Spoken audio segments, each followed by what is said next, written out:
Hai teman-teman, kembali lagi di video tutorial Excel barengku. Nah, pada kesempatan kali ini kita akan sama-sama mempelajari bagaimana caranya membuat fungsi VLOOKUP dan HLOOKUP pada Microsoft Excel nih teman-teman. VLOOKUP dan HLOOKUP itu apa sih? VLOOKUP dan HLOOKUP ini sama-sama merupakan fungsi yang mengambil data dari tabel bantu. Yang bisa kita lihat, di sini ada dua tabel bantu ya. Cuma perbedaannya kalau VLOOKUP, V-nya adalah vertikal. Ia mengambil data secara vertikal atau ke bawah. Sedangkan kalau HLOOKUP itu sendiri hanya adalah horizontal. Ia mengambil data secara horizontal atau menyamping ya teman-teman. Di sini yang bisa kita lihat ada dua tabel bantu. Ini tabel bantu VLOOKUP, lalu ini tabel bantu HLOOKUP. Datanya sama, cuma perbedaannya itu ada pada model tabel. Kalau model tabel VLOOKUP, dia modelnya vertikal. Kalau tabel HLOOKUP, dia modelnya horizontal.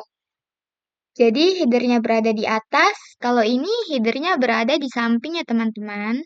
Oke, tidak perlu berlama-lama lagi, langsung saja kita masuk ke rumus pertama, yaitu rumus VLOOKUP. Pertama-tama tambahkan sama dengan, jangan lupa jika ingin memasukkan rumus di Excel, kita wajib mendahulukan sama dengan. Lalu ketik VLOOKUP. Setelah itu buka kurung.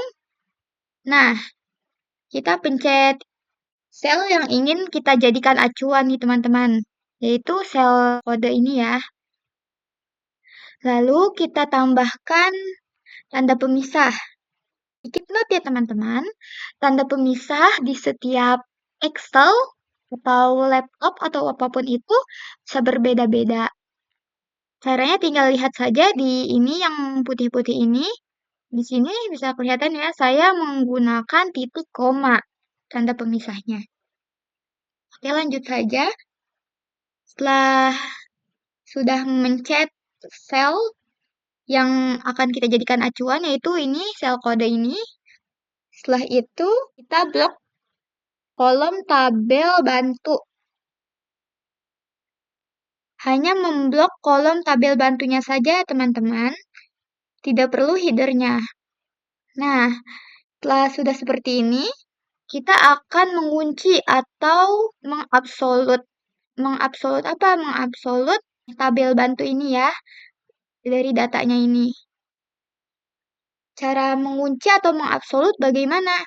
Caranya yaitu pencet F4. Nah, karena ada beberapa yang tidak bisa memakai F4 ini, seperti saya contohnya, saya tidak bisa memakai F4. Berbeda-beda ya teman-teman, jika tidak bisa memakai F4, kalian jangan khawatir, kalian bisa memencet Fn plus F4. Seperti ini. Jika sudah seperti ini artinya sudah terabsolut atau terkunci. Setelah itu, kita tambahkan lagi tanda pemisah. Tanda pemisah saya titik koma ya teman-teman.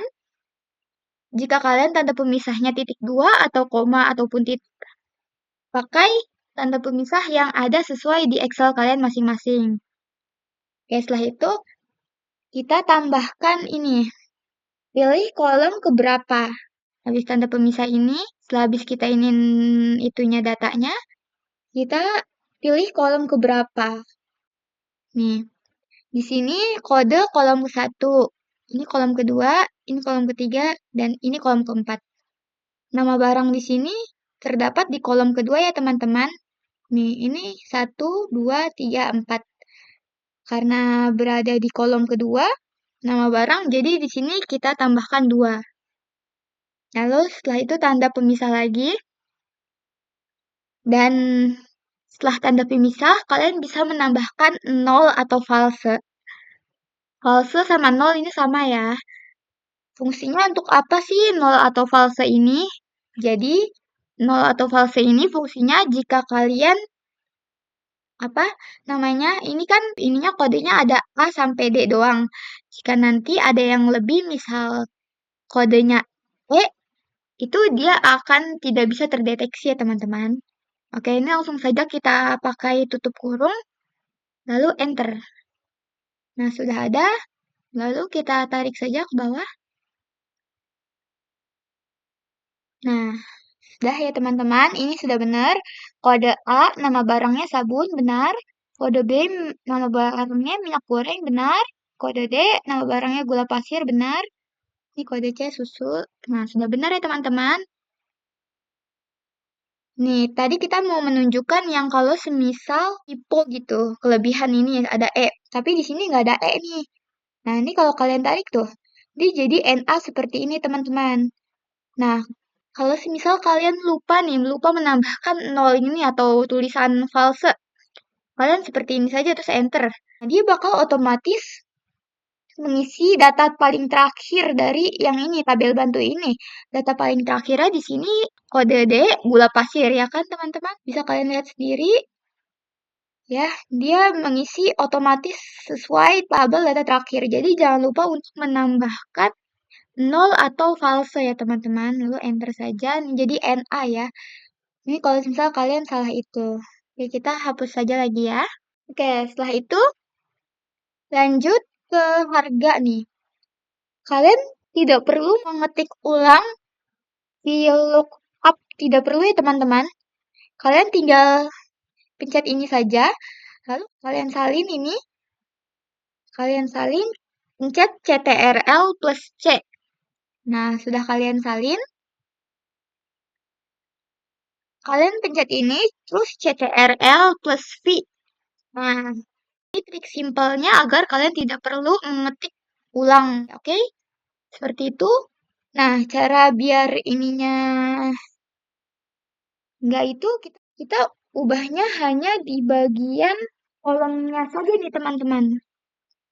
Di sini kan nama barang kolom kedua. Ini kolom ke-1, kedua, ketiga, dan keempat. Nah, sedangkan harga berada di kolom ketiga. Berarti tadi yang awalnya 2 kita ganti menjadi 3 ya teman-teman.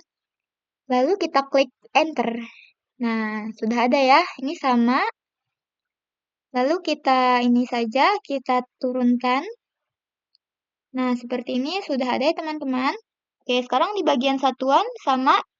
Karena tadi sudah di copy, jadi kita tinggal pencet CTRL plus V saja. Nah, ini. Ini kita ubah nih, karena satuan ini berada di kolom keempat, berarti kita ubah jadi 4 ya. Lalu kita enter saja.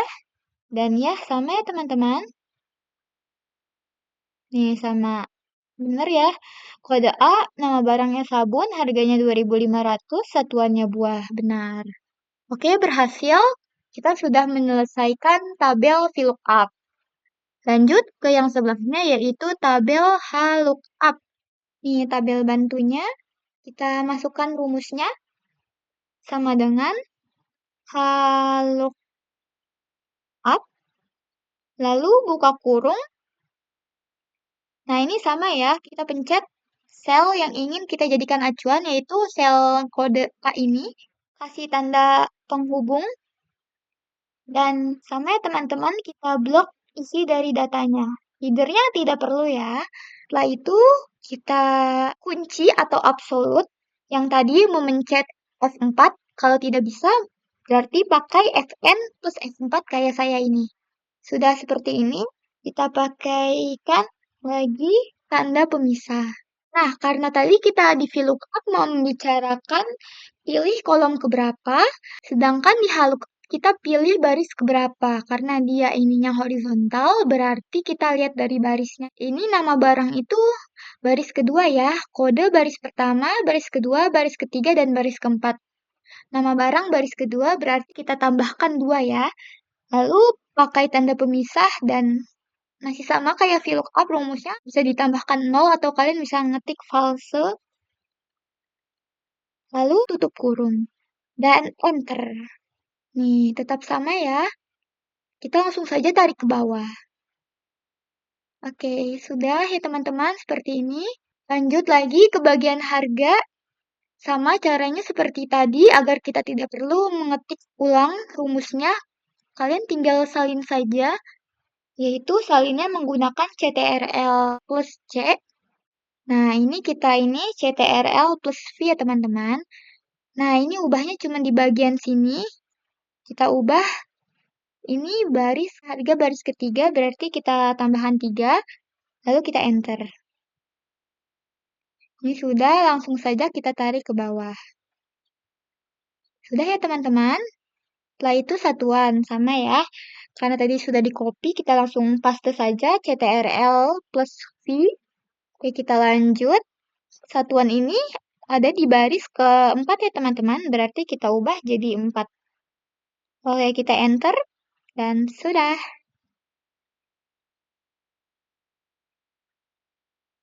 Ini kita rapihin dulu ya. Ini kita ini jadiin apa? Ini, accounting ya. Terus kita hilangkan komanya, mencet ini. Mau mencet decrease desimal.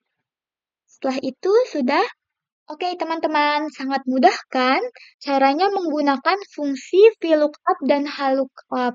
Kita juga sudah mengetahui perbedaan dari kedua fungsi ini, yaitu VLOOKUP menampilkan data berdasarkan kolom atau vertikal. Sedangkan HLOOKUP menampilkan data per baris atau secara horizontal. Sekian dari saya, semoga bermanfaat untuk kalian semua. Dan semoga kalian makin jago Excel ya.